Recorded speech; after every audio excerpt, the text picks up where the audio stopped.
All right, let's start. Welcome to Get Simplified channel.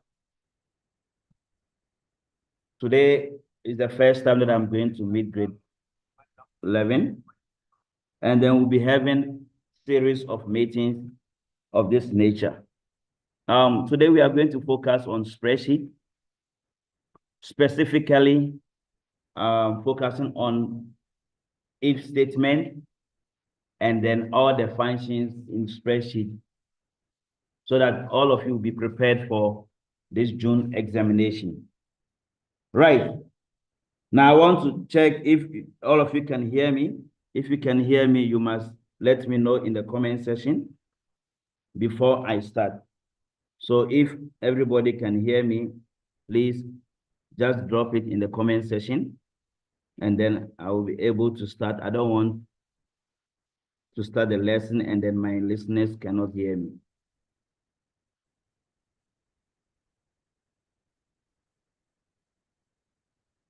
Right. Thank you very much. Right. As grade 12 learners, you are expected to know content also in grade 10. And then also you must know some content in grade 11. So for this June examination, you need to know the cell formatting, the basic formatting, how to create graphs, and then you add grade 11 content as well. So that is what is expected from you. Right. Now, we all know that Spreadsheet is an application software for organizing and manipulating data. And then we can use Spreadsheet to create budget or capture math. Now, these are some of the topics that we have to take a look at. How to name a range of cells, cell range, different data types, autofill. You must also know formatting cells, like changing the font colors and then the font size. We need to also know how to change the alignment and then orientation. Then we have to also talk about conditional formatting. We need to also know changing the sheet text and then renaming them. And then also, we have to talk about the sheet text header and footer, then page layout, flash fill, hyperlink, and the rest. And then we must also check the formulas and then the functions in Spreadsheet. For instance, the sum function, the count function, the count A function. The sum function is used to add range of values. The count function is also used to count the number of cells that contains numbers. And then the count A is used to count the number of cells that are not empty in the cell range. In other words, they are used to count whether it is text, numbers, or dates. Then we need to also know the average function, how to use average function to calculate an arithmetic mean. Like in math, you always see mean, how to calculate mean, whereby you have to add and then you divide by the count. How to find the smallest value, which is the mean. Max function used to calculate the largest value. Count blank used to count the number of cells that are empty in a range. Mode function used to return the most frequently occurring or repetitive number in a range. Median used to find the middle number. And then we also have rand between that generates random numbers in a cell according to range of values. Rand used to generate random number between 0 and 1. And then today function used to determine the current date in a cell. Now function used to generate the current date and time. So the now will give you date and time, the current date and time at the same time. Then we have count if. That counts the number of cells that meet a specific criterion. So if the conditions are more than one, then we use count ifs. And then we have some ifs used to generate the total based on one or two criteria, or more than two or more than one criteria. Then large function is used to generate the largest value, or when you arrange all the values in ascending order, or maybe from the largest to the smallest order, then you determine which position do you want to extract. For instance, if we want to take the second largest or the third largest, we use large. So the difference between large and then the max is that max gives the utmost largest, whilst the large gives maybe the second largest or the third largest. And then we also have the small function used to generate smallest value or the second smallest value. Then we also have round, round up, round down, trunk, or int. These functions are used to take out the number of decimal places. And then using wildcards, we'll be looking at it also whenever we are using count if or count ifs. Now, the relational operators that we need to know: equal sign. This is the symbol. Greater than is this one. As we can see, this is greater than, less than, greater than or equals to, less than or equals to, and then not. So we use this to represent not. So we will look at that as well. And then also how to sort data in descending or ascending order, how to filter, freeze pane, and then the graphs. So basically, this is the scope regarding spreadsheet for grade 11 learners. So we will try as much as possible to solve questions based on each of these scopes. Now, I will start with the general formatting. So I will start with this data called data types.e or the XLS. I will start with that data, and then I will manipulate it. Then after that, I will move to the other functions. So I shared the file with you, so I think you can check and also download it, those of you who are having devices. Otherwise, after the lesson, you can equally do these questions by following my steps. Right, so I will start by opening four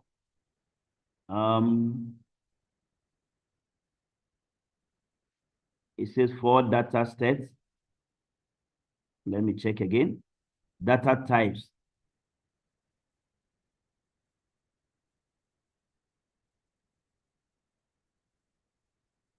Right, let me check data types.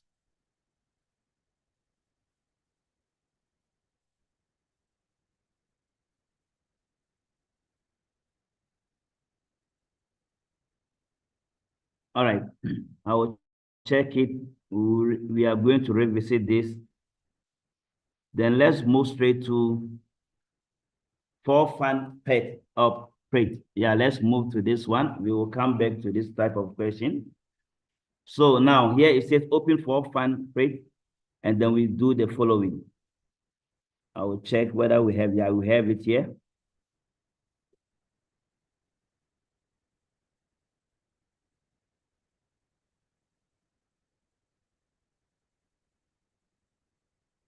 Right. So I'm going to start with the first question that says, open the for fun spreadsheet, work in the games worksheet. Change the layout of the sheet to landscape, merge and center cell A1 to G2, and then fill the merge cell with a dotted pattern on light purple color.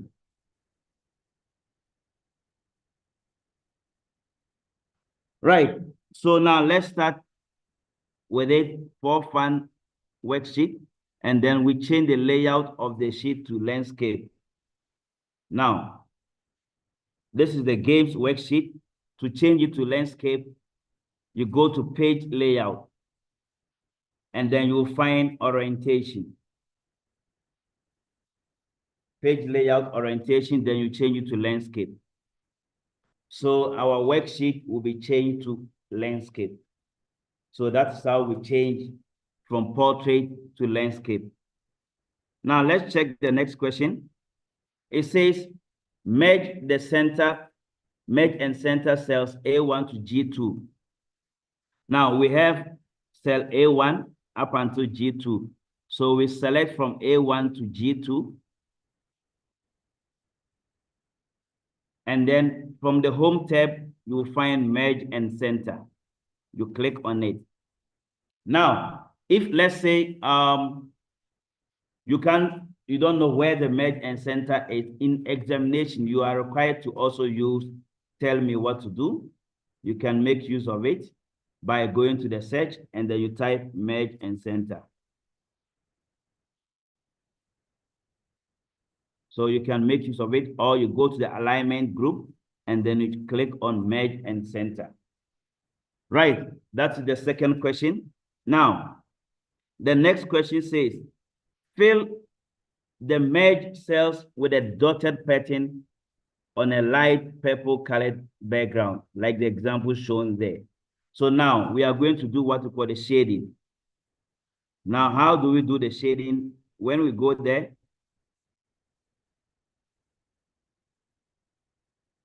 you can go to the alignment group, or from the font group, you see fill color. Now, because this question did not tell you to choose any of the color, they are saying pattern style. And to use the pattern style, you go to either the font group or the alignment group or the number group. There is settings there. When you click on this setting, alignment setting, and then you will see fill. You click on the fill tab. We have pattern color, we have the normal background color, and we have the gradient fill. So if I want to fill with a pattern style, you click on this arrow, you choose the dotted one. Sometimes the question will be specific, and then they will tell you which pattern style you have to use. So they said the dotted one, and then the color should be light gray. Then you click on OK. So for us to see it properly, let me change the color to the dark gray color. Yeah. So this is how we fill in by going to either alignment or the font group, and then you change it as well. Right. That's the first or the first question under the shading. Now let's move straight to the next question. It says read the text in cell H3 and then unhide column C. Now, in cell H3, this is the H3, when you apply the rep text, it means that you make it fully visible. Now, when you click there, under the alignment group, on top of the merge and center, you will find what you call the rep text. So you click on rep text so that the text will be fully visible. Everything will be shown inside that cell. That is what we mean by rep text. Then the next question says we have to unhide column C. Now, as you can see, column A is there.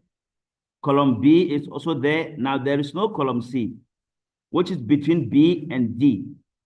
So you select B and then D. Because column C is in between B and D, you select both. You right-click on whatever that you have selected, and then you will see unhide. So now column C will be there. So that is how we unhide a column. The same applies to a row or a worksheet. If something is hidden, you just right-click and then you select unhide. Now let's move to the next question.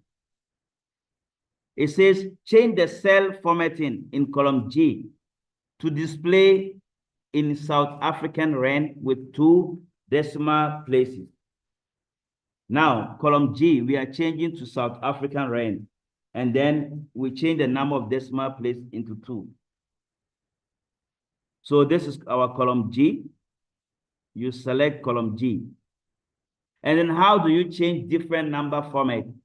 You go to the number settings, you click on this arrow, then you select the data type, which is number. Oh, but this one says the currency, which is 2 decimal place. Yes.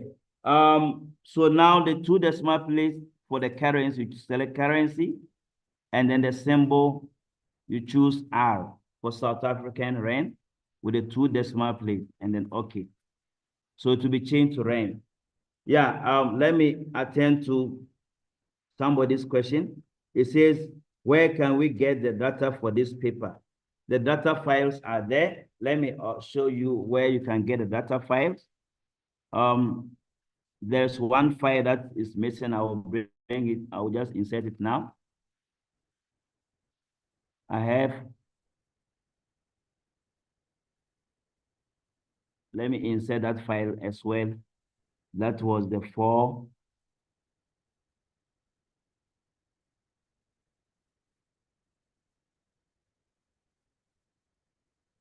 data set is there already. So when you go to the link below this, if you go to the link, I think I pasted the link. If it's not there, I will just share it again. When you go to this video, there's a link there. Let me check. If it's not there, I'm going to paste it again.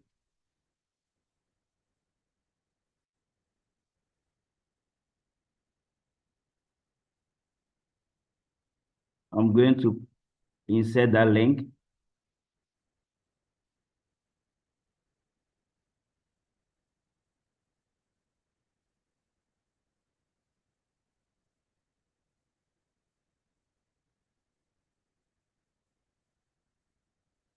All right, I shared the link right now, so you see there. You can click on that link and you get access to the file as well. Right, so let's proceed with our questions. Now the next question says, sort the worksheet from cell A3 to G31, first according to the cell name and then according to name.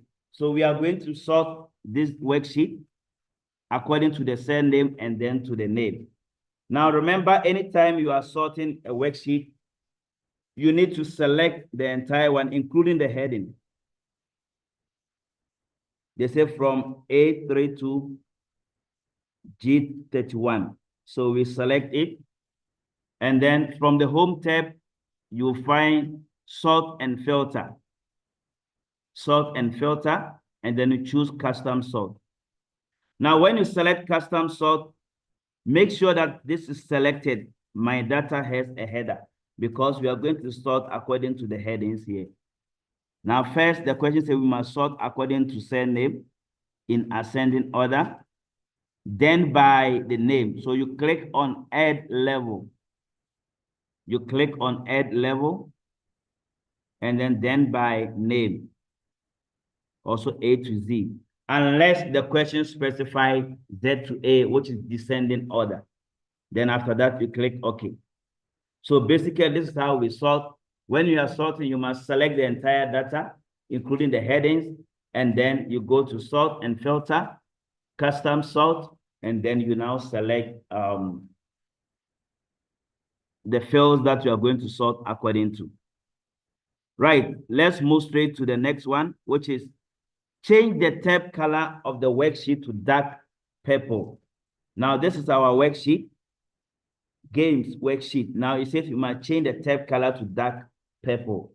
You right-click on the name of the worksheet, you will find tab color, and then you select dark purple. So the worksheet color will now be purple. So if I want to change this one also, you right-click, tab color, and then you choose the tab color that the question wants you to apply.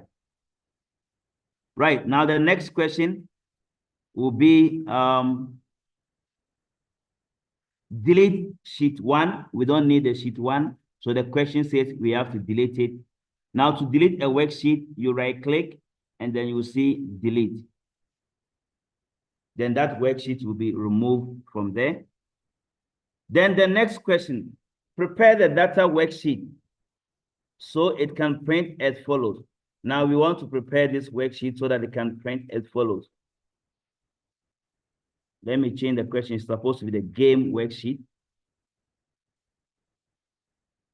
Prepare the game worksheet so that it can print as follows. Note, do not continue to print anything. Change the page orientation to landscape, which we have done that. Set the print area to cell A1 to J50. Make sure that row 2 will be repeated at the top of each page when the worksheet is printed. Now, this is the game worksheet. We want to set a print area to print this side. So what you need to do is you select them, the area that you want to print, and then you go to page layout. You will find print area, and then you say set. So when we print, only this area that we have selected will be printed. So if I now press Ctrl P for printing, we will see that only that page will be printed. The rest of the pages will not be printed. Right. Now, the question again asks us to only repeat the header row, which is row 2. How do we do that? You have to go to page layout. Then you click on page setup. There's an arrow here for page setup settings. Now, when you open it, the question says you might change to landscape. We have done that. Take note of the scaling for grade 11. They can ask you to also change the scaling, adjust to 90% or any percentage. So watch out for that. Or they can even ask you to fit it to one page. You tick this part. Now, print quality also has their own. Then we also have margins. They can ask you to change the margins, the top, the header margin, the left, and the right margin. And then they can also ask you to center the content horizontally and vertically. So you take this part. Then we also have the header, if you want to add any header. Now, the sheet, this is where we also select the print area. Let's say, for instance, we wanted to select the print area, or we change. You click here and select the print area. Now, print titles. The question says rows to repeat at the top should be row 2. So we click on this arrow and then we select row 2. So that row will always be on top, and then you click here again. Right. Again, they can also ask you to change the column that should be repeated. You have to watch out for that. Then what do you have to print? They can ask you to also print grade lines, or should not print grade lines. They can also ask you to print the row and then the column headings. In other words, the A, B, C, they can ask you to print that, and then the 1, 2, 3. So if I take that also and then print preview. So now you see the column headings are also going to be printed when you take that part. So watch out for that. They can ask you to also change some of these things regarding the printing options. Right. Now let's move straight to the second question, expensive films, what we need to do there regarding the formatting. If you have any question, please don't forget to also type it there. I will check and then answer everyone. Right, we move straight to our second question.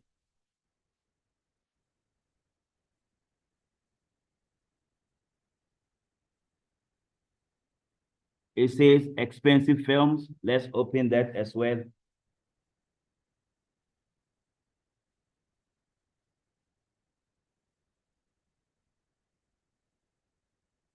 Right. It says ensure that all the data fit in the columns. Merge cells A1 to G1. So all the data should be fit. We have to open the film worksheet. Please Learners, I'll also urge you, whenever you are doing spreadsheet, make sure that you check which worksheet is the question referring to. So now we want to work from this worksheet. Now it says we should ensure that all the columns fit properly. Now you can see that column A, some of the texts are not shown there. So what do you have to do? Go in between A and B, that line there, just double click. It will fit all the content. Again, you do the same for B. Column C and D, you do the same. D and E, and then E and F. You do that so that every content will be visible. Now, the second question says we have to merge cell A1 up to G1. So you select A1 to G1. Merge and center, you will find it under the alignment. You click there. Or alternatively, just go to the search and type merge and center. It will merge for you. Right. Then the next question. Enter the cell phone number 072-789-0123. Now, where do we have to enter it? In cell C2. This is C2. Because cell phone number is regarded as text, you need to always change it to text, but not a number. So first of all, under the number format, we need to change from general to text. And then from there, we can now type the phone number 072. Otherwise, when you type them and then as a number, the 0 will vanish. So always make sure that whenever you are changing or you are asked to type the cell phone number, it should always be text. Right, the next question. Use a function to insert today's date and then in the format 02 June 2016. Now, we are going to put today's date here. And the function for generating today's date, as I stated at the beginning of the lesson, the function is today. So you type equal sign today. You don't have to finish typing, then you see FX, double click, and then enter. It's going to give you today's date. Now we need to change the format of this date. So how do you change it? Go to the number format, and then you go to custom. Now, you will see by default, it starts with the year before the month and then the day. But now this question says we have to change it to the format, the day dash the month in full dash the year also in full. So we put DD. Whenever you put 2D, it gives you the date as a number in 2 digits. If I put 3D, it gives me like Monday, MON. So here 2D dash, and then I go to triple M because the June was written in full. And then as well, dash triple Y or 4Y to give the full year, and then okay. So I have changed it to the proper format. Right. Okay, somebody said I skipped a question. I will check it as well. Yes, all the recordings will be saved. You will get access to these recordings as well after the lesson.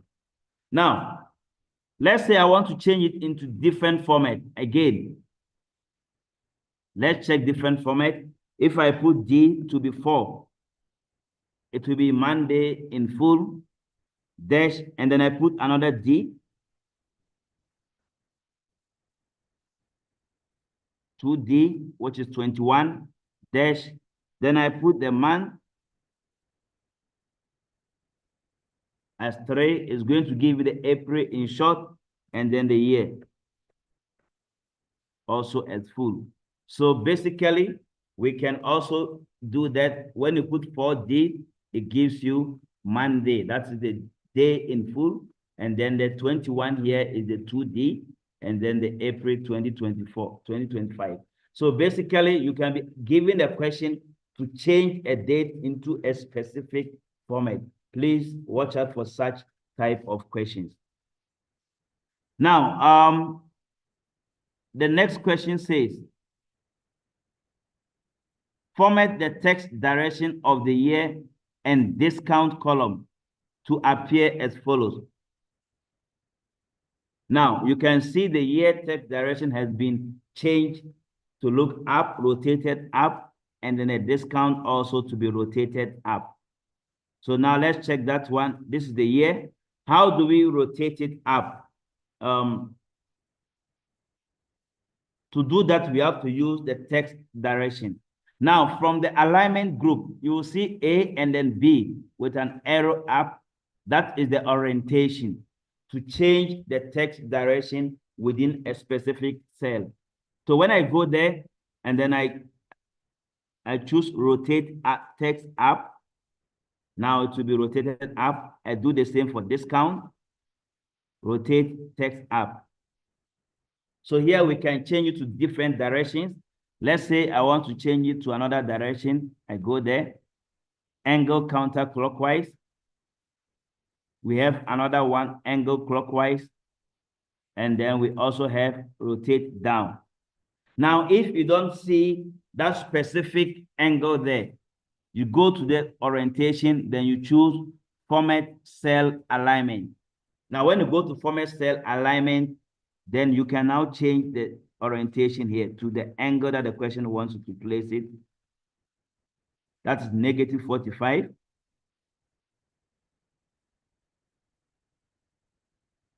So you change the angle here or you type that angle there. So basically, that is how we change the orientation of a test. So I just use this one to show you, you can get questions in different form, but this particular question, it wanted us to rotate text up.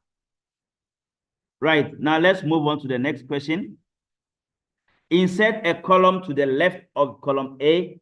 Use autofill in column A to number all the films from 1 to 20. Now we want to use autofill. So first of all, the question says we have to insert a column here. So how do we insert a column? Just right click on column A because we want that column to replace column A. And then you find insert. So now we see another column here. Then this question wants us to number them from 1 up until 20 from number 5 or row 5. So what do? You type 1, just drag it. You put a mouse pointer here, that at the edge there, it changes to autofill handle, which is a black cross sign. Or alternatively, when you put it here, it will not show it. When you put it there at the corner, it shows that one for you. Just double click. It's going to autofill for you. Now watch out here. It's giving us 1, 1, 1, 1, 1. But now, we don't want 1, 1, 1. So what you do, when you autofill, it's going to give you autofill option. You click there and then you choose fill series. Or alternatively, you could have just said, we could have just put 1 and then you type 2. Then you select both and then you autofill. But then the easier one, if it's 1, 2, 3, the easier step is only type 1. Just autofill that part, double click, and then you see autofill option. Click that arrow, then you choose fill series. It's going to fill in for you. We can also use autofill. Sometimes you can get a question that says, display only the days of the week. So you type Monday inside the first one, autofill. It's going to give you Monday, Tuesday, Wednesday, Thursday. Now, we don't need Saturday and Sunday. So you go to autofill options and fill weekdays so that it only display weekdays for you. So watch out for that. You can use it for the autofill in so many ways. Again, you can use autofill. This is not part of the question, but I'm showing you in case you get such type of questions. Let's say you want to display only even numbers. You type 2 and then 4. Those are the first 2 even numbers you select. and then you use the autofill to drag down. So it's going to give you 2, 4, 6, 8, 10, like that, intervals of 2. So watch out for such type of questions as well. Right, the next question. Use conditional formatting in column F to shade the films with a range of 180 or more in a light purple. Now, conditional formatting is formatting a specific range of cells based on criteria.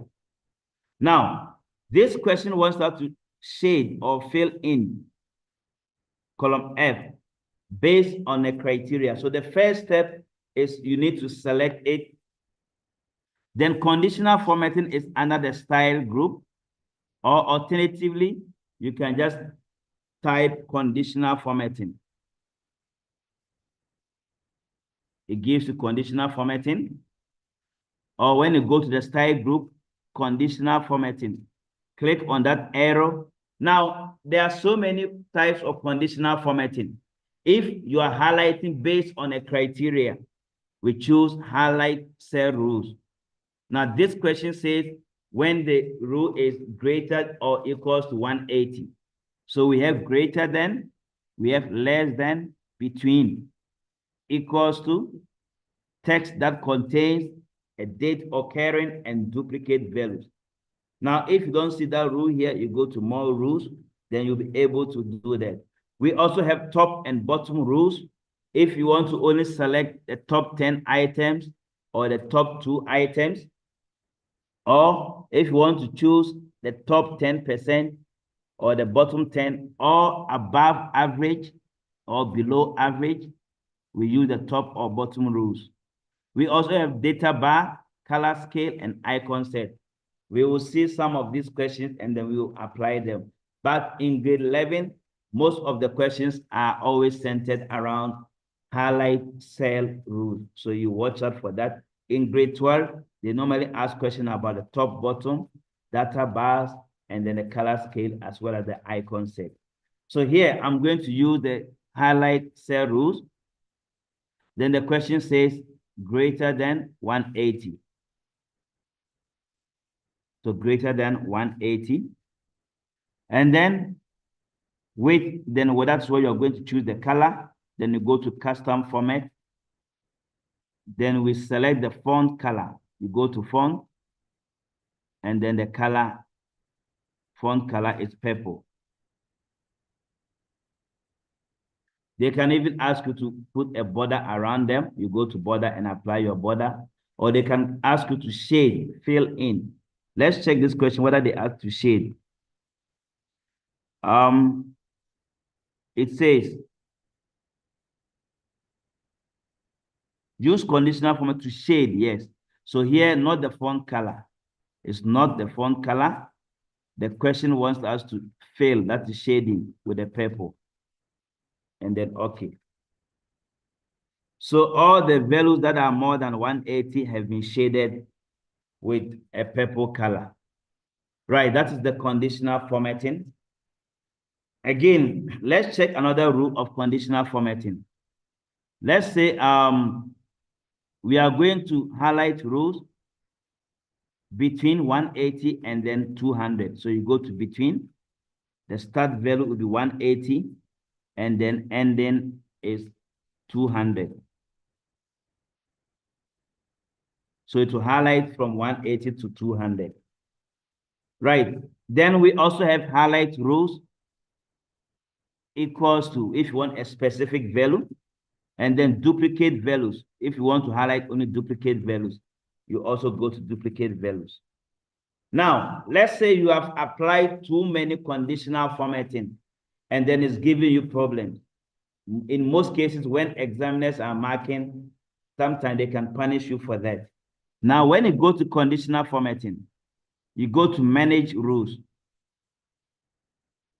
Then show formatting rule for, you select this worksheet. So all the rules that have been applied in this worksheet will be there. So if you want to delete the rule, you click on delete rule. If you want to duplicate the rule, repeat it, you click there. If you want to edit the rule, you go that side again, and then you change the rule. So now here, if I don't want between, I can just say greater than or equals to 180. Then you apply it as well. So basically, you manage the rules to edit or to delete them as well. Right. I'm going to use the same approach to solve this question. Conditional formatting. Now, this time around, I want to use top and bottom rows. If I want to only shade the top two, only the top two, so I will take or I will choose the top 10 items, and then instead of 10, I type 2. So the top 2 will be selected, only the top 2. So we can also have the bottom. So we use conditional formatting to highlight based on a criteria, So that is what you need to know. Some of these questions might come in your June examination. So watch out for that. Right. We move on to the next question.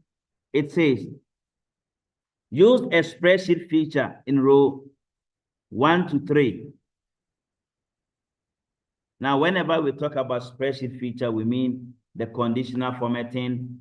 We also mean merge and center, ref text, autofill. All those are spreadsheet features. In row 1 to 3 will always remain on top when you scroll down. Now, remember here, when I scroll down, the top rows are always also diminishing. I don't see them.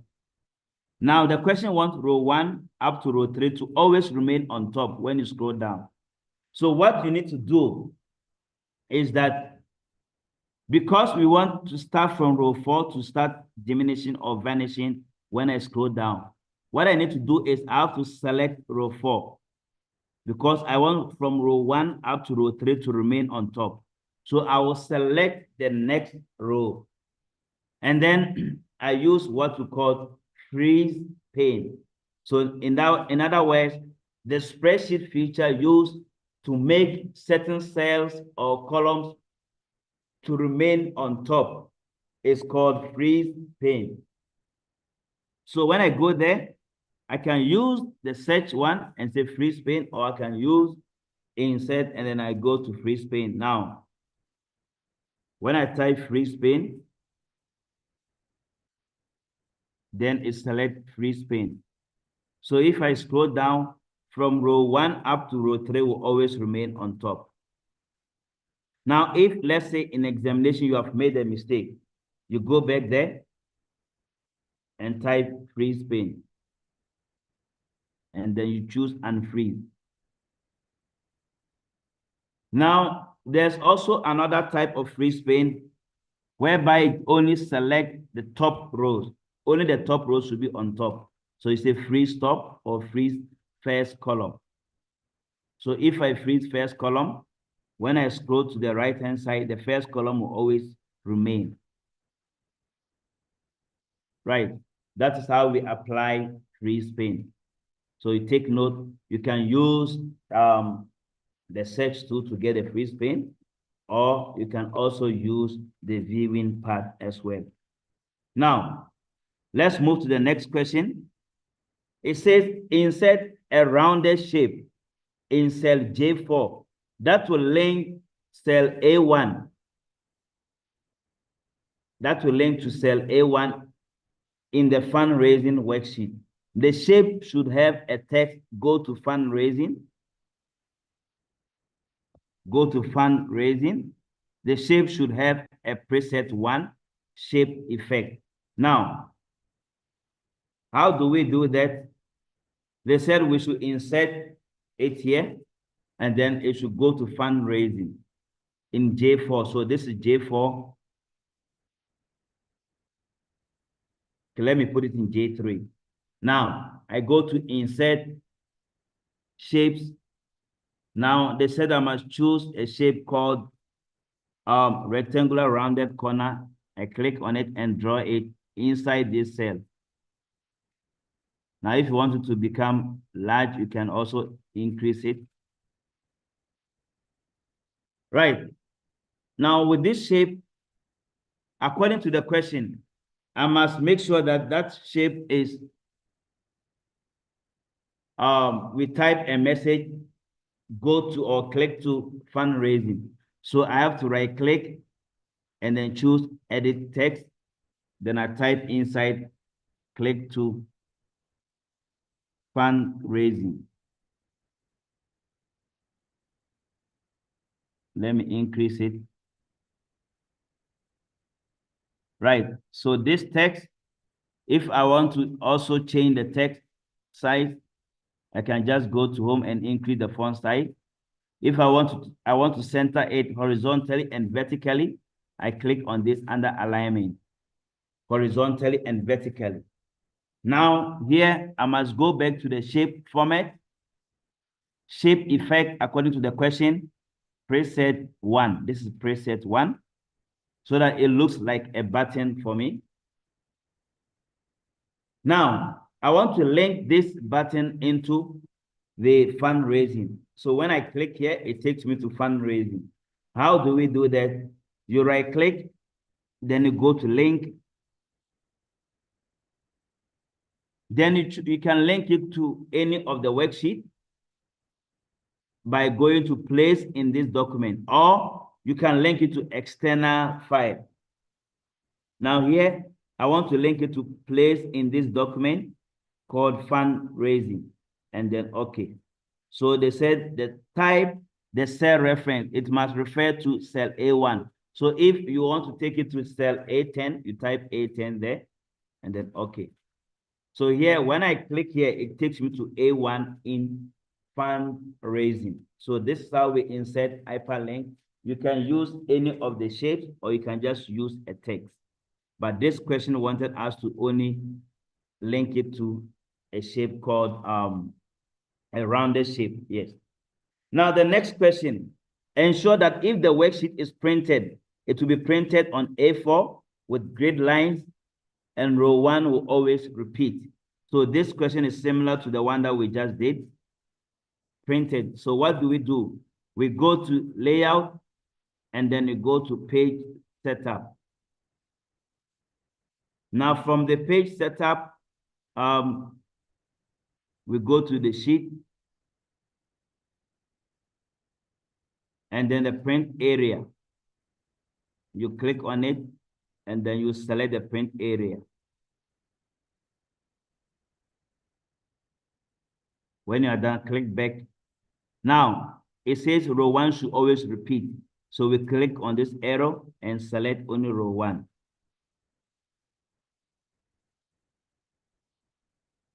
Then we should print only the grid line, so we tick here, and then okay. So basically, this is what this question wanted us to do under the formatting.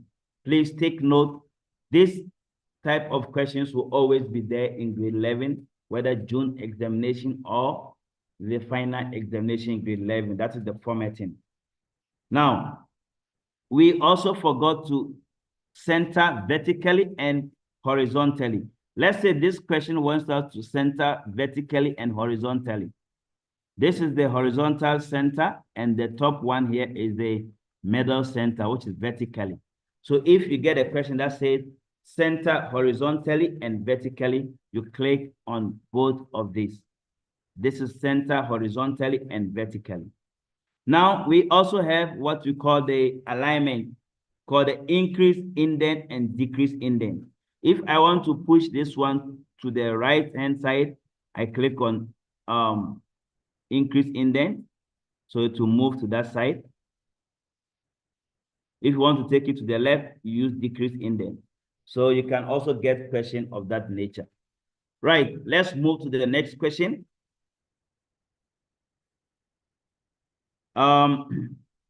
This question only wants us to type format in currency, which we talk about it, and also make sure that row 1 and 2 will always remain on top.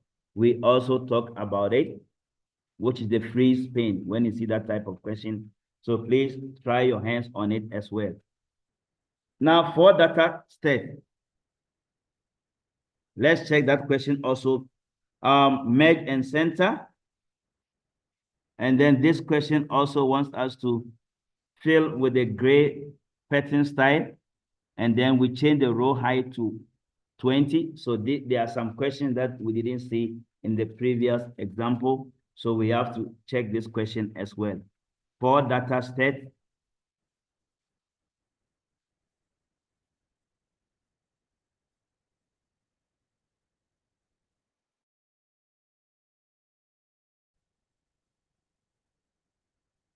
right.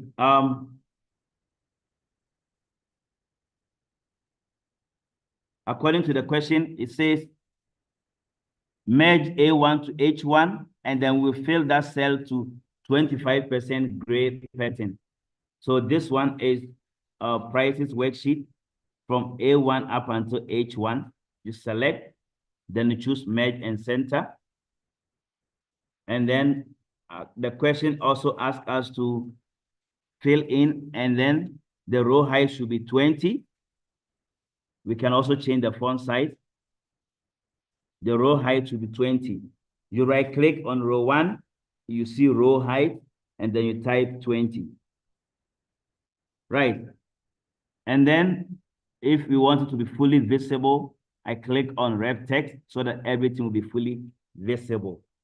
Now we have to shade in with a pattern style. So I go to alignment, and then I go to the alignment settings. Fill in, I go there, and then this is the pattern style. So I choose a pattern style called 25%. Each of them has a name. So you must check, this is 25% gray. You select it. And then if you want a color, you select the color as well. And then okay. So basically you have to check which type of pattern style you have to apply, and then which color you must select as well. Now, let's say this one here in column B or row 2, we want to also fill in with what we call gradient color. Now, when you go to the alignment group, fill in gradient color is part of fill effect. So you click on fill effect, 2 colors, and then we select the colors we want to combine. Let's say I want to combine this one with black or with yellow. And then you choose, let's say, from corner or from center. The question will always specify, and then okay. So this is what we call the gradient fill under the alignment. So alignment, watch out for gradient fill, pattern style. So they will always ask that type of question. That is the filling part. Right, and then the next question says, change the row height, we have done it. Center the heading horizontally and vertically. This is the heading, so it is horizontally centered. We select vertical center as well. And then add a double line border around the heading. Border again, go to the alignment group, click on the arrow. We have fill here, and then you go to border. Now it says double line. We look for double line, outline, which is around. That sometimes they can even ask you only the top and then the bottom. If they want only top and bottom, you must remove the side also. Let's say I want to select a color with it, green, and then I want only the top and then the side as well. So that color will be there. Right. So basically that is how we apply a border also. The next question, change the heading in the cell G2 to look like the rest of the row. Now in G2, this is G2. You can see here that the rest of the row, something has been applied over there. Only G2 is not having such. So what you need to do is, when you click there, we can use what we call the format painter. If you want the rest, this one to look like the rest, select one of the rest that has already been formatted. Click on format painter, which is also in Microsoft Word. You click there, and then you come and click inside this one so that it will be formatted the same. So you can see that this one was also there, just like this. But the only difference is that this one I open it. So if you just take it to that side or you narrow it, it's going to look like the rest. So if you want to format a certain cell like the rest, use what we call Format Painter. This is how I did it. You click on the one that has already been formatted. Click what we call Format Painter under the clipboard. Now it will give you like a brush. Just click, use the brush, and then click on it. Then it will be the same. Now here, we only needed to narrow it so that it becomes smaller because they applied what we call the rep text. Right. So that is it about the Format Painter. Now, we move straight to the next question. Ensure that all the text in column A is visible. So this is column A. Some of them are not visible. We can use that. We can select it and choose rep text, or we can just open this one, double click, and then everything will be visible. Now, we can also see that between column D, or between column E and F, column E and G, there is a column that is hidden. If you want to unhide, you select them, right click and choose unhide, so that you'll find column F as well. Right. So this is all about this type of questions. It says unhide column F. Format all the amounts in the worksheet to United States dollars, 2 decimal places in column H, column H should be excluded. Now we want to format everything except column H to United States dollars. How do we do that? Select the values, the range of values. Go to the alignment, or you can go to the number format. Then you see currency. Now we want to change it to United States dollars. So we go to that side and look for dollar symbol only for United States. There are so many dollar symbols over there. So we choose United States. Decimal place is 2. And then okay. Right. The next question. Open the mark worksheet and add borders to the cell A1 to H6. Thin borders inside and thick borders outside. So here we are going to put borders. Inside should be thin, outside should be thick. So we select them, alignment group, and then we see border. Now they said the inside should be thin. So you select any of the thin borders.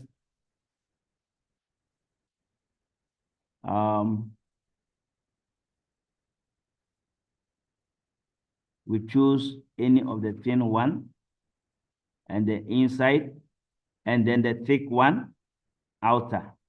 So the inside one will be thin, the outer one will be thicker one to apply those borders. Right. Now, trade temperature, it looks the same also in South Africa. Rain, merge and center, the font size, row height, and the rest to always remain on top. So I will urge you to practice this. Trade temperature, 4 tools also. Let me see any new question.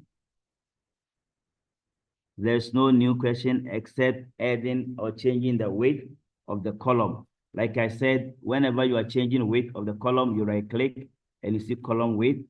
If it's 11.5, you just type it. Right. And then also to display as example. Yes, I think I must only go there. Here, they use the orientation and then the ref text.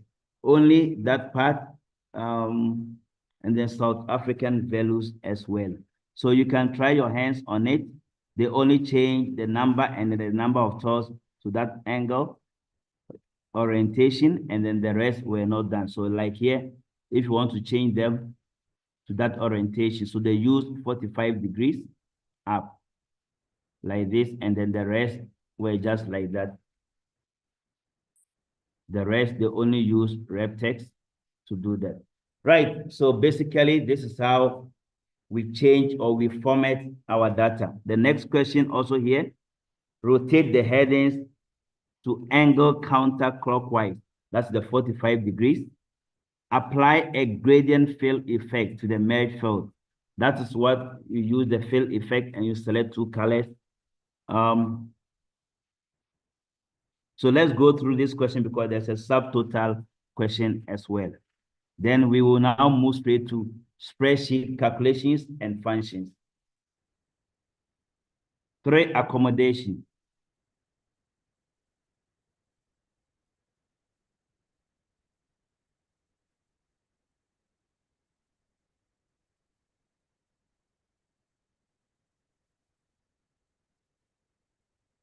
Accommodation.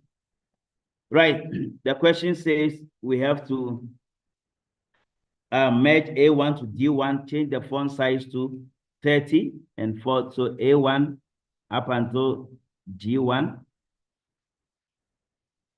Let's check again. A1 to D1. We merge and center. The font size should be increased to 30.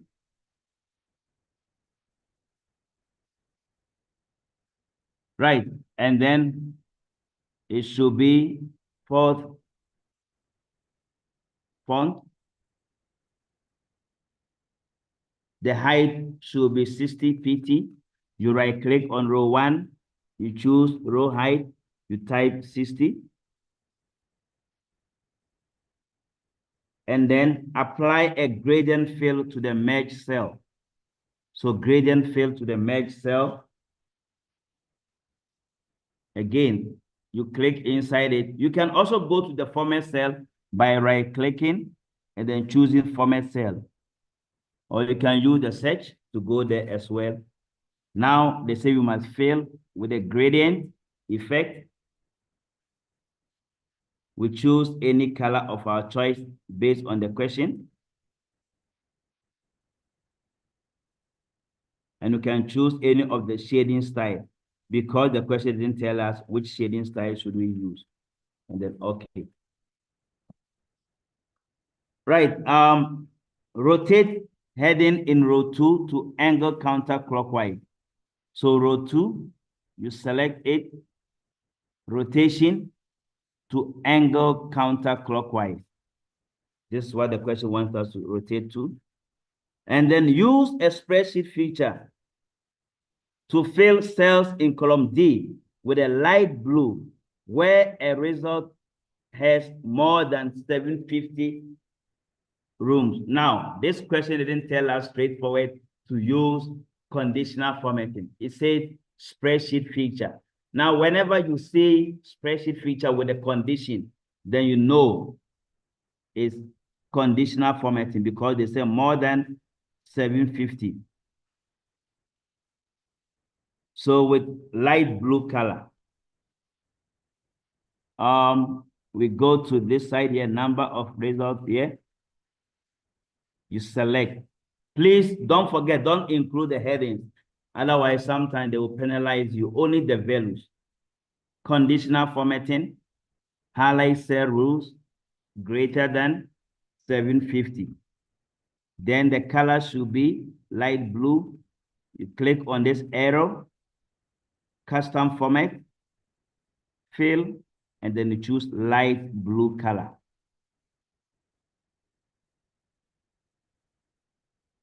Right. So all those values that are more than 750 has been shaded with light blue. And this is what we call the conditional formatting.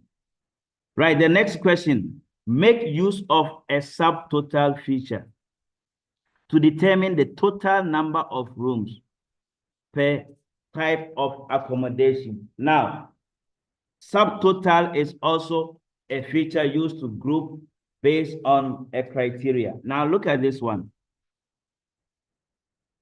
Number of rooms. So meaning we have to use a function called count. Now, whenever you see per, this keyword,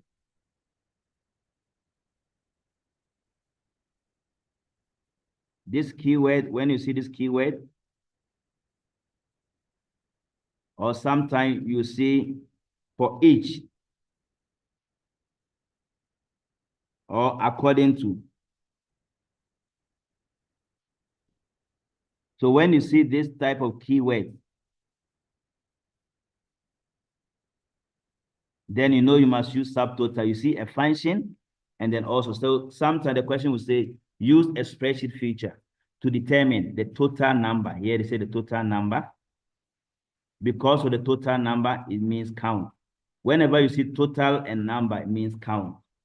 For each, according to type of accommodation. I'll group this also according to type of accommodation.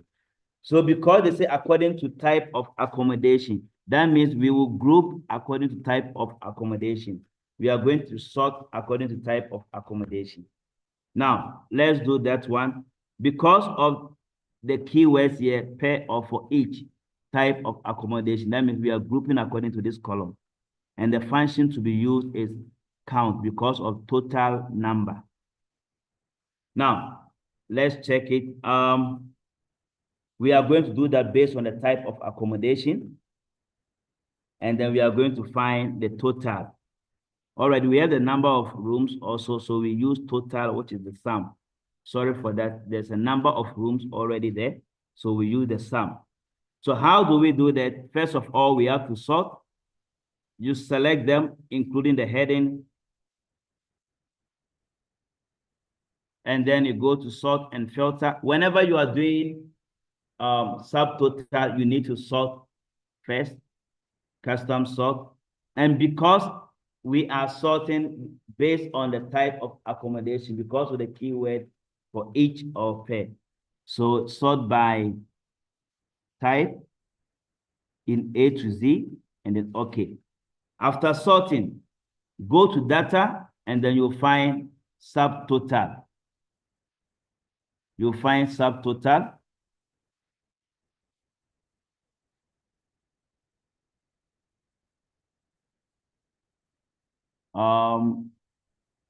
It should be part of,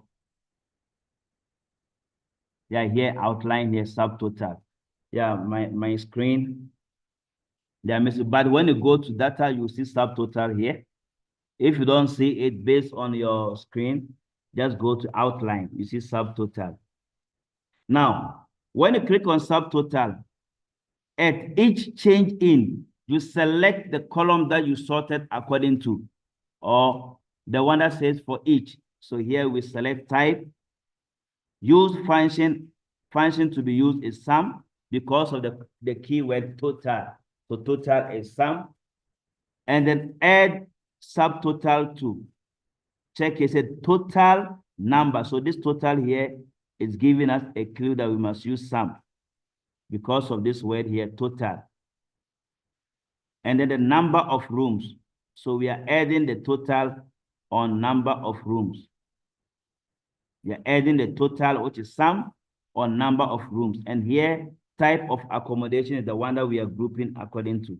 So here we take number of rooms, not the size.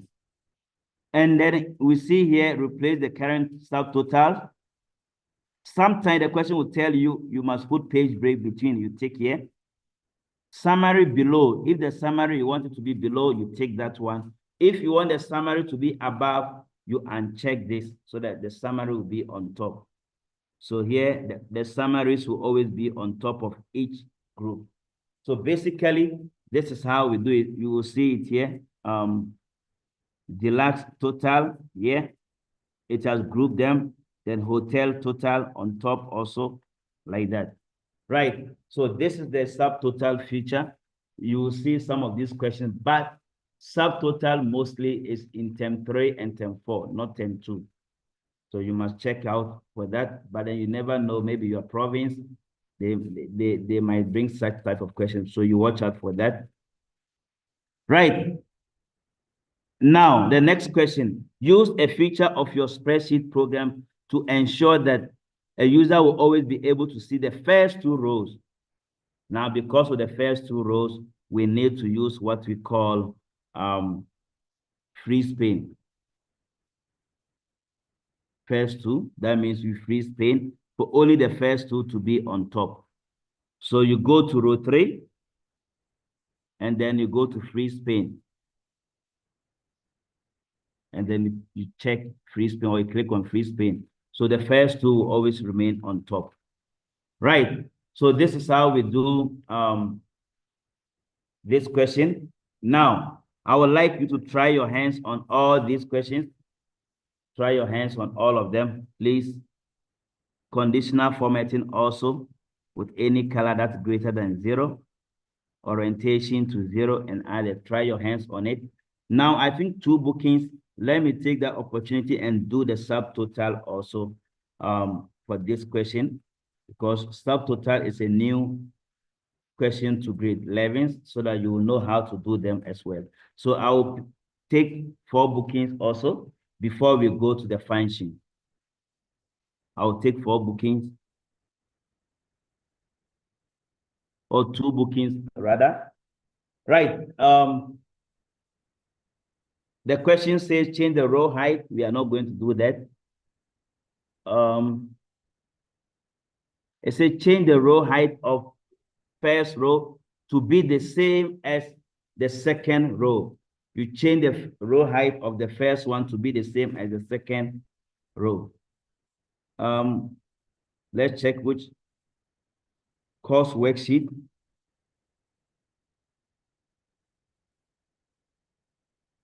So the row height of the first row to be the same as the second.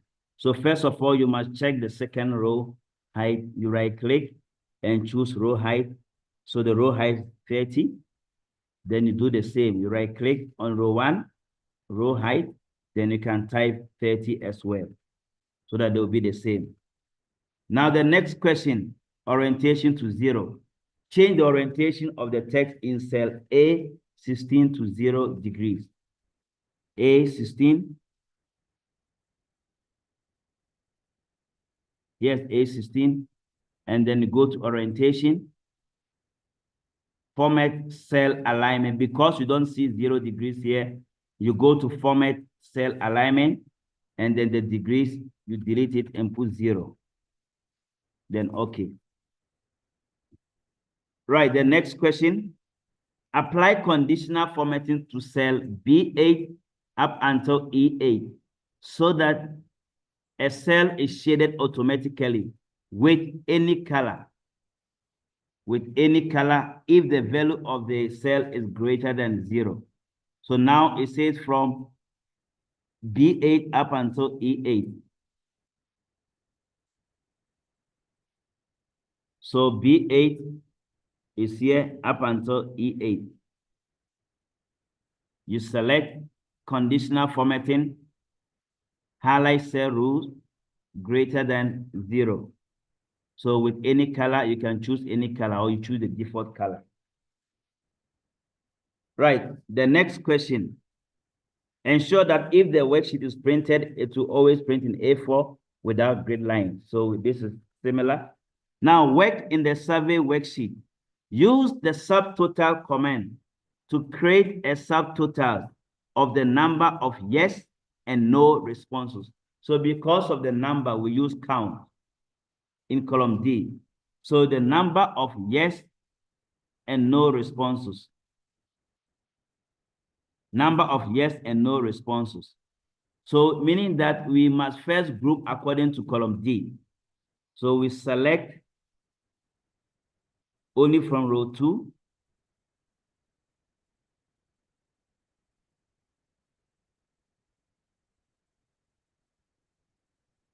Right. And then we go to sort and filter, custom sort. So remember, subtotal, you must first sort first. You must first sort. Now here, we are going to do that based on column D, which contains interested, A to Z. Now, so you can see here, it has grouped all the no, followed by all the yes. Right, after that, go to data, subtotal. And then at each change in, remember we sorted according to column D. So at each change in, we have to select that one which is interested.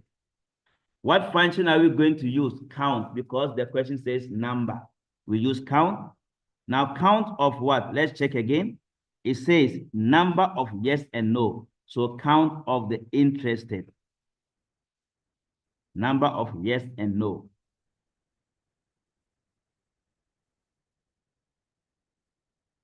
So here at every top is going to put,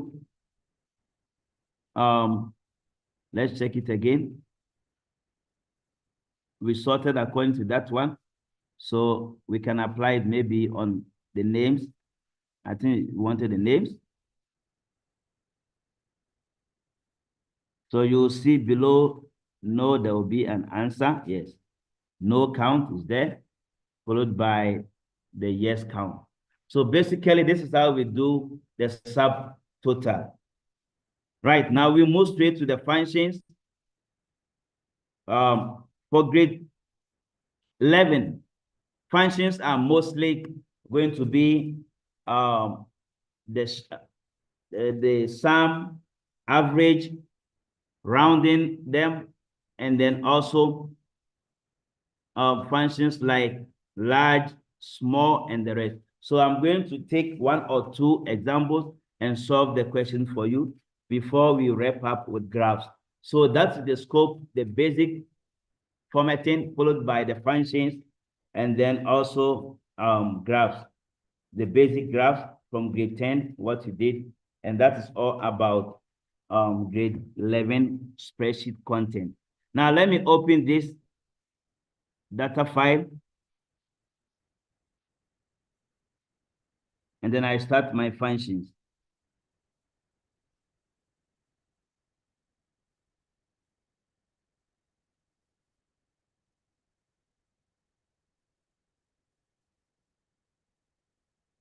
Right.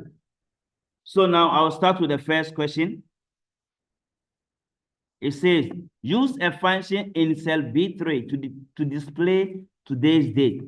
Format it as 4D dash 2D dash 3M with 1D and then dash 2Y. Now, we put today's date here by using what we call today, equal sign today. You double click on FX here and then enter. Now we go back to the number format, or alternatively, you can right click and say format cell. So number format, then you choose custom. Don't choose date because that format, you won't find it here. You go to custom and then you delete this already there, the default one, and type what the question requires. The question says 4D, you type it as it is, dash 2D dash 3M, then D dash 2Y. Right. So now you get hashtag. That means you have to open it. Yeah, this is the format. Monday dash 21st dash April 21 dash 2025. So imagine you get a question of this nature. Format it to look like this. Watch out, because Monday is a day written in full. So 4D. Now, this is also a day in 2D, and this is a month in 3M with another 2D dash. Then the year is not written in full, only 2 digits. Right. Now let's move on to the next question. Add a formula in G4 to determine the price per day. This is our G4. We want to determine price per day. Now you can see here, we have price for the entire duration. And then here we have 12 duration. So if you are looking for price per day to be equal sign, you click on the price for the entire duration divided by, because there are 12 durations, you click on this one. So it's going to be equal sign F5 divided by E5. Please, whenever you are doing formula or functions in spreadsheet, don't type the numbers because we will drag it down. You know, you'll get some learners who will say equal sign, then they will type 5,600 or 56,000 divided by 12. No, that is wrong because when you drag down, it's going to give you wrong answer. So we use the cell to do our calculation. Equal sign, click on this, divide by the duration, then you press enter. So this is how we do a simple formula for this type of question. Now the next question, add functions to determine the following. In cell E31, the longest store. In cell E31. Now we go to E31. Here is it. This question wants us to find the longest store and others, so I'm going to enlarge them so that everyone can see properly there. Right, the longest store, the duration. So the longest store, we can use max or we can use large. Now, I'm going to start with max. Equal sign. Max is for the longest or the biggest value. Double click on FX and then FX as well here. Now the number you select, you click inside number 1, select all the duration, and then you click OK. So it's going to give you 23. That's the longest. We could have achieved the same answer by using what we call large. Equal sign, large. You click on FX. Now the difference between large and then max is that large, the array is the same as the number you select them. It's a range. Then the K. When you arrange all these numbers from largest to smallest, what position? Because now the K is the position. Because it's the largest, it will be 1. And then OK. If you want the second largest, you type K to be 2. So here's 23. Now the shortest, again, we can use min or small. Equal sign min for minimum. The number, you select the duration. And then OK. Now the minimum value is 3. Again, if we were to use small, equal sign small, and then FX, the array, which is similar to large, you select the values. The K is 1 because the smallest. So take note of that, small and then large, the difference between small and large. So if here I want the second smallest, I just go to the FX and then here K should be 2. So the second smallest is 6. Right, now, price that occurs most frequently. When I say most frequently, we use the function called mode. So the price that occurs most is called mode. Equal sign mode. And then the number, we select all the prices.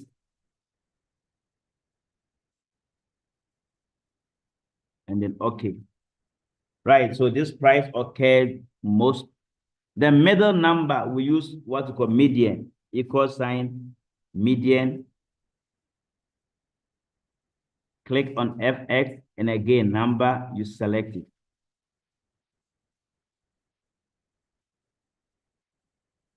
The median number, the middle number. So median is for middle number.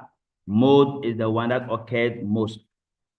Right, average price in 2 decimal places. Now, to calculate the average price, we use the function called average click on FX, and then the number, just like sum and count, you select, then okay.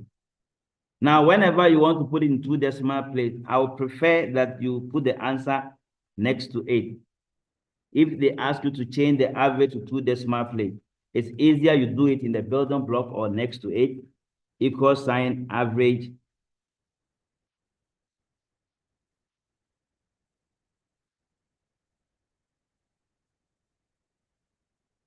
Now, when you have your answer here, you want to convert this average into 2 decimal place. So you must go here and say equal sign round. So if you are converting to 2 decimal place, we use round.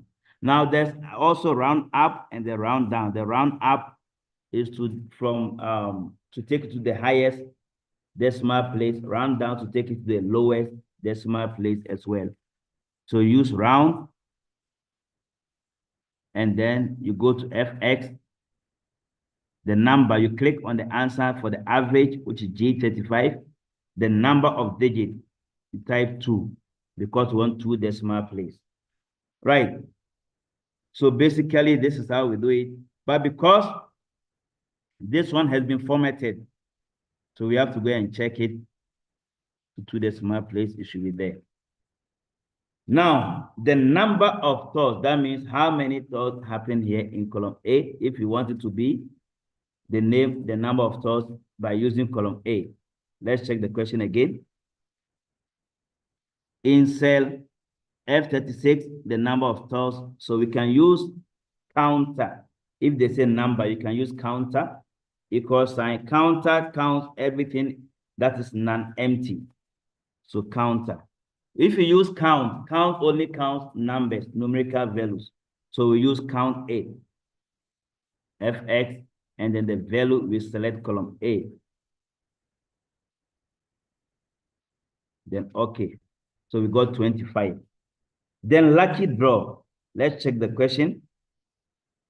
Random numbers from 1 to 25. 1 to 25, random numbers. Okay, first of all, the question wanted us to number this, so we type 1, and then we use autofill. Then we use autofill option to fill series. Now, there are 25 of them. So the lucky draw, we are going to use what we call the rand between. If you want to display random numbers between specific numbers, let's say 1 and 25, we use rand between. You click on FX, the bottom is 1, that's the start number. The top is 25, where it's ending. So here it gives me 13, and obviously 13 is within 1 and 25. If I double click and I press enter, the value will change. It will generate random numbers from 1 up until 25 for you. So that is all about these functions. Right. Now let's move on to the next question.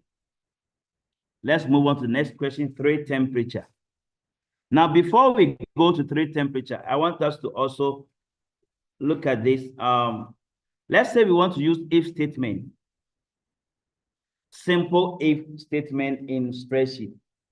So for grade 11, we only stick to simple if statement. In grade 12, we have what we call a nested if. So in grade 11, we stick to simple if or ifs. We can also use ifs. So I'm going to take a look at this. Let's say the price that we have here, the price for the duration, or let's take the price for day. Now, you get a question that says, in column H, if the amount is from, if the price per day, so here's price per day.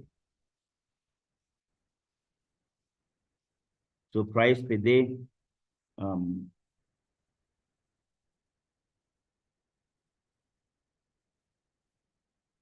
if the price per day, and then this is the comment that should be there.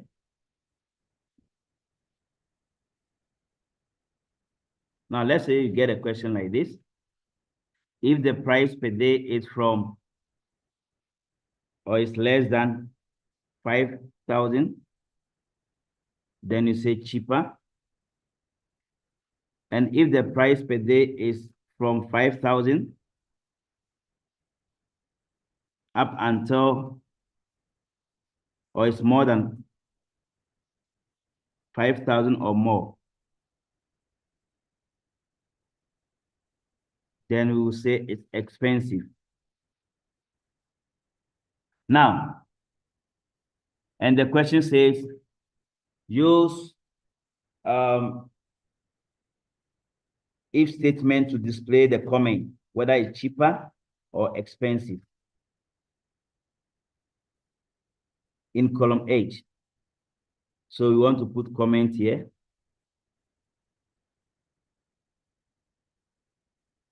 Right, so I'm going to use if statement, and then I'll also use if, and then I'll also make use of lookup. Now, equal sign.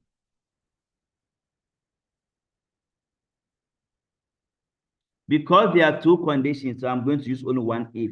Remember, the number of conditions will determine how many if you are going to use. If the conditions are 2, you will use one if. If the conditions are 3, you are going to use 2 if, because the last statement or the last condition, we will not focus on it. So now, equal sign if, double click on fx, go to your formula bar, click on fx as well. Now it gives you the if function argument. So the logical text, you compare the cell you are going to use. So in this case, we are using price per day on the same row. So I click on G5. So if G5 is less than, I'm going to stick to the first condition, less than 5,000. The value if true. According to the question, if it is less than 5,000, the message should be cheaper. So I type cheaper. Otherwise, value if false. That means the value if false will be the expensive. So here, I don't need to repeat another if because there are two conditions. I only need one if statement. We call this simple if by using one if statement. And for June examination, most of the grade 11 questions under the logical if is always a simple one. Then you click OK. So if I drag down, it's going to determine which one is cheaper or which one is expensive. Now, I could have achieved the same answer here by using what we call lookup.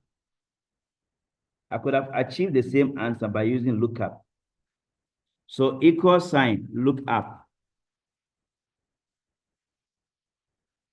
Click on fx. And then you stick to the lookup value vector. Right. The lookup value, we are comparing this price per day. The lookup vector, anytime you are typing vector, we use this as a vector. This arrow, or this bracket is a vector. This one. So we use that one as our vector. Then the lookup will be the values. In this case, the value that we are comparing here. Now you start with the starting value for 5,000, which is cheaper, the cheaper one. The starting value, because it says less than 5,000. So the starting value will be 0, then comma. Then the starting value for the expensive is 5,000 because the question says 5,000 or more. So you put 5,000. And then you close your curly bracket. You repeat the same for this. You open the bracket. Now, what message is for 0, which is this one, cheaper? So you put it in inverted comma, then comma. The next one is expensive. then you close your curly bracket. In other words, this one, 0 goes to cheaper. That's the starting value. 5,000 goes with expensive. Then okay. So if I drag down, it works the same as the first one. The same. Right. So when you use lookup, it's easier to solve lookup when you have so many conditions. So many conditions. So take note for if statement. Now, let's say, for instance, there are 3 categories, less than 5,000. And then the second one is from 5,000 to 7,000. From 5,000 to 7,000. And then the next one is when it is 7,000 or more than 7,000. From 7,001. No, let me say more than.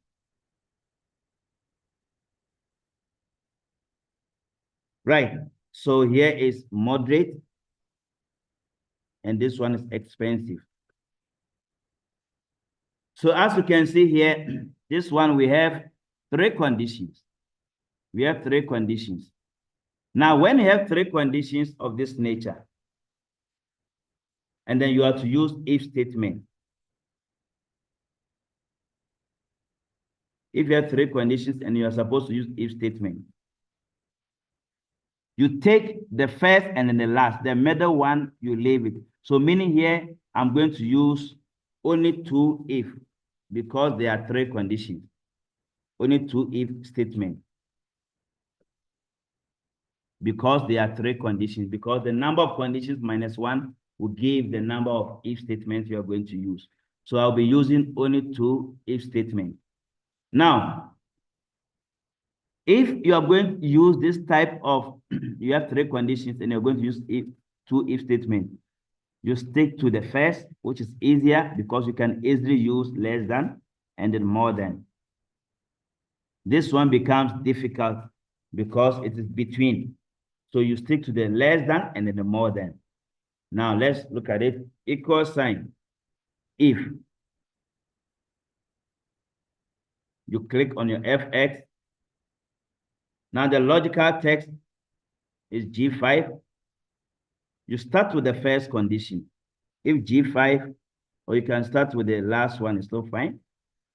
If G5 is greater than, more than 7,000.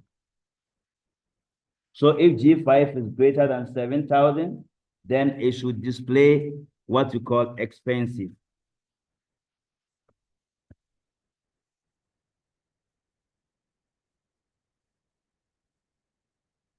And then otherwise, that's the value if false. You go again, G5 less than 5,000.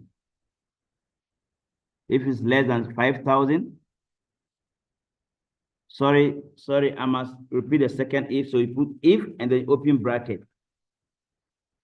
Now, we are done with the first condition. The second condition, you type if again under the value if false.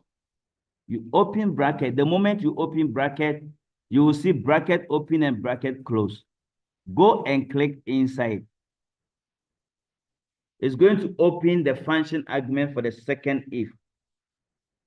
Then you repeat the same step. G5 less than 5,000. Then the message should be cheaper.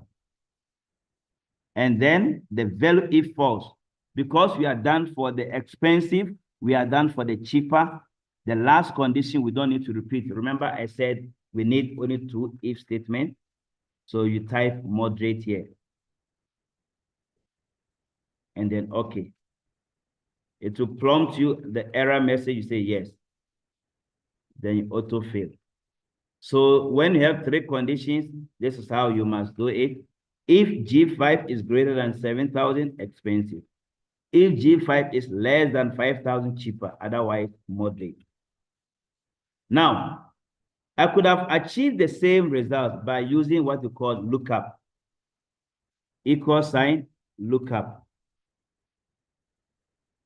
Then you click on your FX. And then OK. Now the lookup value will be G5. The lookup vector, don't forget to put that bracket for the vector. Now, the lookup vector, we always pick the starting value. Like I said here, for the cheaper, the starting value is 0 because it says less than 5,000. So the starting value is 0, comma. For the moderate, the starting value is 5,000, comma. For the expensive, the starting value is 7,001 because the question says more than 7,000. So to be 7,001, then you close your curly bracket. And then you go to the results. What should be displayed? For the 0 is cheaper in inverted comma. Then separated by a comma. The next one is moderate in inverted comma. And then the last one is expensive. Right. So when you are done, you click OK. Let's check again where we got it wrong. There was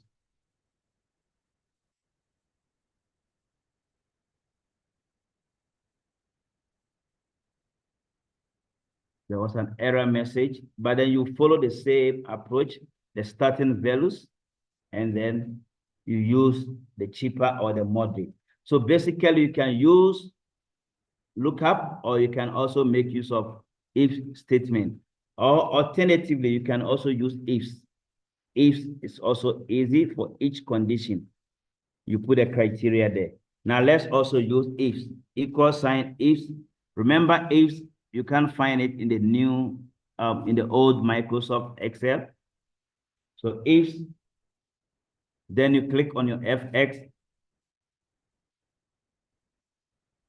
So the first logical text, the value here, less than 5,000. The value, if true, will be cheaper. The next one, logical text 2, this one greater than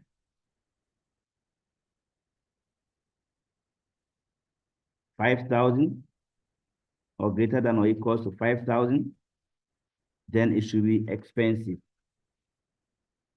So we can use ifs also.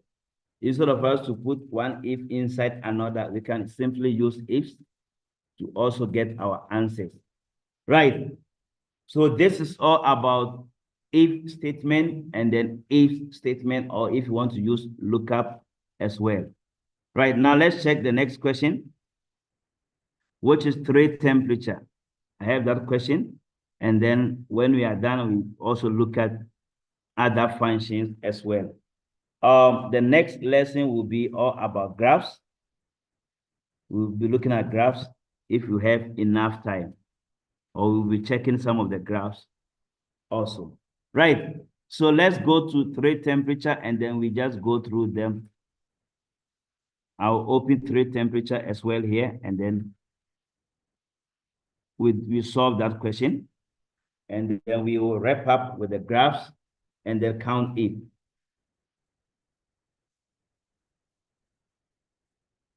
Right.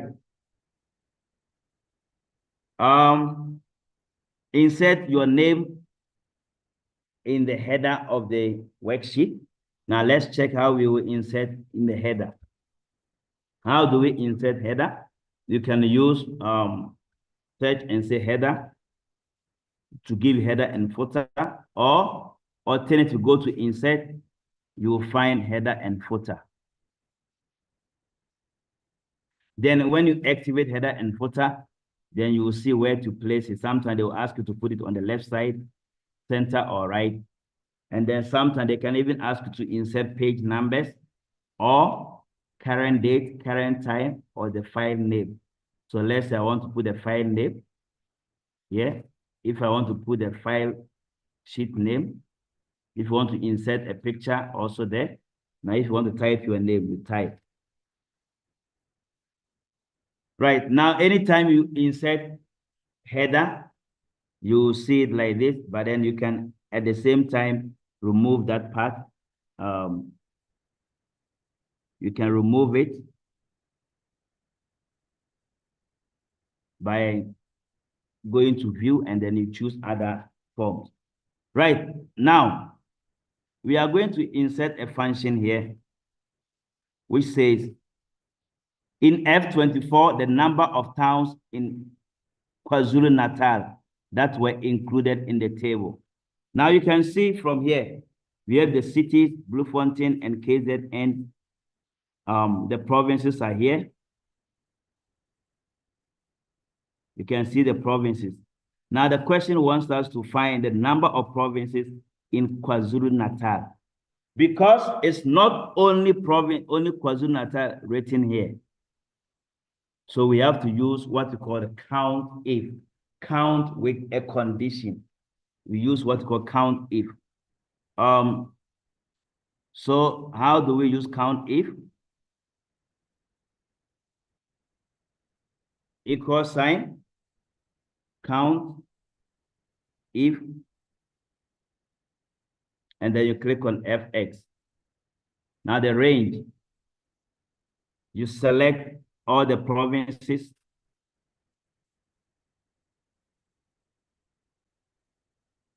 And then the criteria, please do not click on any of the KwaZulu-Natal. We don't mark that one, please. Why do we say so? Because if you click on this cell that contains KwaZulu-Natal, and then we change it, there's no way that you get the same answer. So what you need to do is you type KwaZulu-Natal in full, or we use what we call the wild card. The wild card, which is the asterisk, will be able to give you whether you are starting or you're ending. Now, if we want to display KwaZulu-Natal using wild card, and you can see it's the only one that starts with K. So we say K star. K asterisk means begin with K. So I click OK, then I get 3. That means there are only 3 KwaZulu-Natal here. Now, we could have also gotten the same answer. You know, KwaZulu-Natal ends with letter L. So we say star L. That is ends with L. Star L means ends with L, and then K star.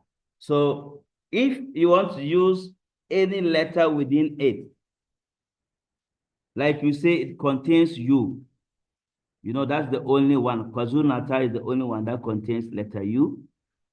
We could have also said star U star. That means it contains letter U. Now let's check. I think others contain U, also Mpumalanga, yes. So that one will not work. That one will not work. Unless we say Z, yes. That's the only one that contains Z. Star, Z, star. Yes. Right. So we have what we call the wild card. If you say begins with, let's say begins with letter A, we say A star.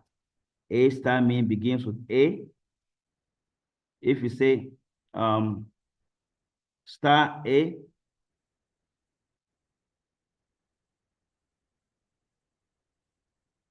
A star, that means begin with A. And then if you say star A, that means ends with A. Ends with A. And if you say star A star, that means contains. This one say contains. If you make use of wildcard, you'll be able to solve most of the count if and then the sum if functions. Right, now let's go to this one. The highest maximum temperature during summer. We use what we call max, equal sign max. Double click on FX. Now you look for the summer one, maximum temperature, you select.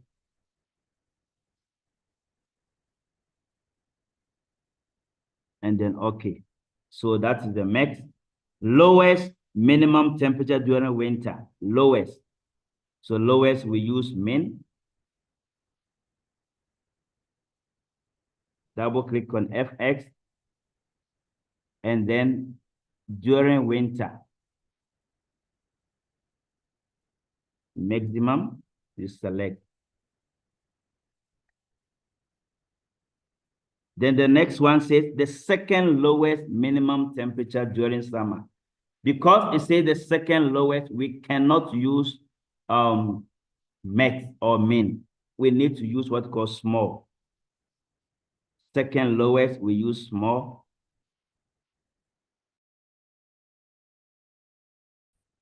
FX. And then it says during summer. So summer maximum. K, because we are looking for second lowest, K is 2. And then the last one, the third highest maximum temperature during summer or during winter. The third highest, so we use large. And then FX, highest maximum during winter. The array you select.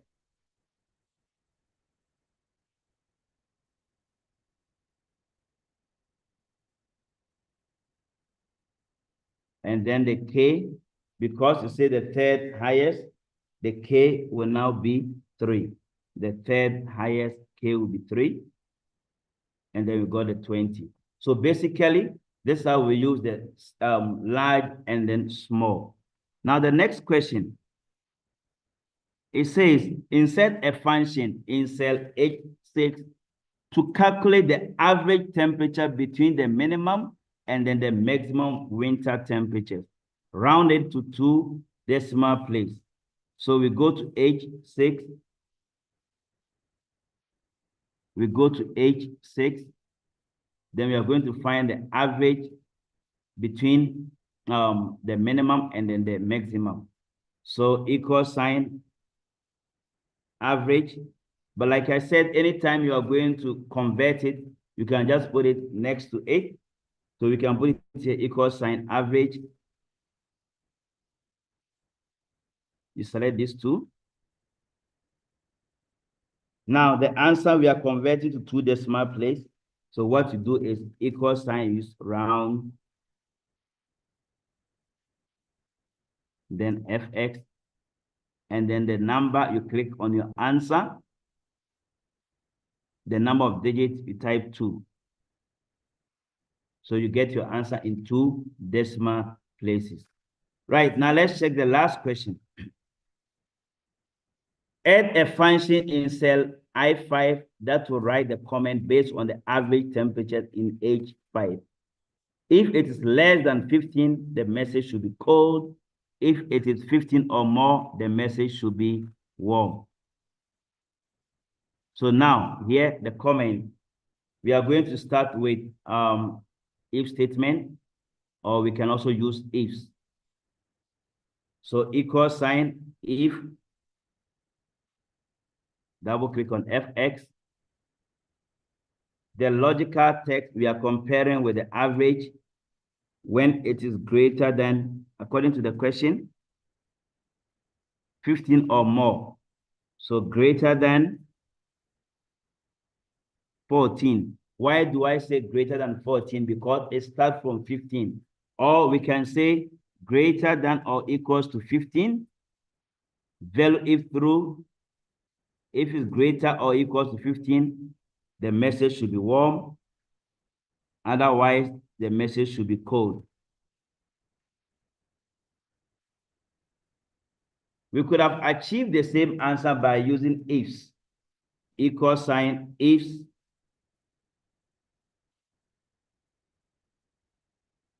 Logical text, you click on the average temperature. If it's greater than or equals to 15, the message should be warm. Then you go again, logical test 2. You click on the same answer, which is H5, less than 15. The message should be cold. So you can have so many conditions when you're using ifs. There's an arrow here, you can put the condition. But this one, after every condition, then you put a message that should be there or the comment, and then okay. So you get the same answer as well. Right. This is all about if statement, the simple one, or by using if statement. Now, let's go through graphs. That's the last part. So I'll urge you to do these questions also. 3 expensive and other questions.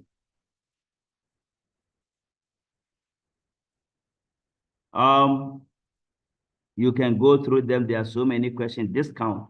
I want to talk about discount calculations. You can try your hands on this one. That is the 3 expensive films. Let me open it and then we solve that one. We will have, if we don't have enough time, we will have another lesson for graphs and then also repeat if statement. Now,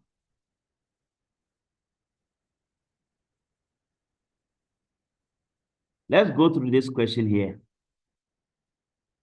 It says we should display the total amount for those whose surnames begin with letter M. Now, because the question said total, then we have to use sum if. Sum if.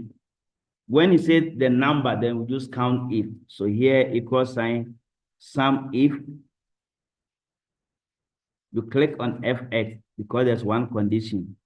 So the range where you're going to put a criteria, you select the surname.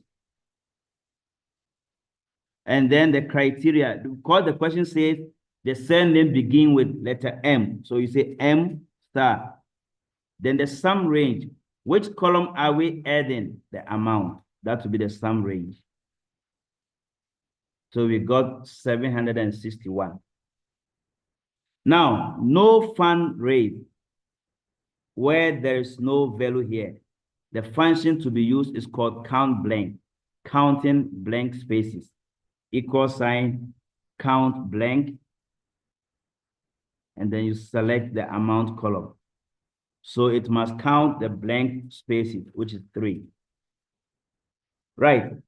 And here it says grade 11 fund, number of grade 11.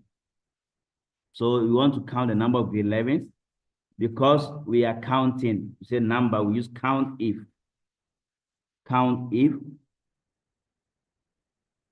And then the range, you select the grade, the criteria, you put 11, and then okay. So these are the number of grade 11.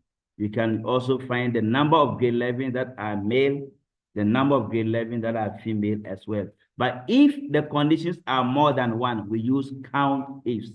For instance, the number of grade 11s that are more than the number of grade 11s that are male. So we use count ifs because there are more than 1 condition. Count ifs, you click on FX, criteria range 1, you select the gender column, criteria male, you say M. Criteria range 2, you select the grade, criteria 11. We are looking for 11 from all these. We are looking for M from all these. Then okay. So we got 5. 5 people are male and then they are from grade 11. Right. There are so many questions that I will urge you to try your hands on. Now, this one says we have to convert it into dollars. That's the last part before we end the lesson. Now, these are rent.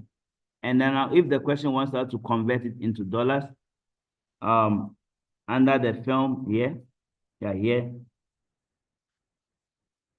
the cost in rent, they are already in dollars. Now, if you are to convert and they say $1 is equal to $15, so we are converting each of them here. So we have to divide. It will be equal sign, this rent value here divided by 15. That is, it will be smaller value for rent. No, these are dollars, sorry, it's dollars, so we need to multiply. Equal sign, the dollar value multiplied by 15 to change it to rand. And then we change the currency to rand symbol from dollars to rand. Right, now this value here, let's say we are going to find 10% discount. 10% discount of this amount.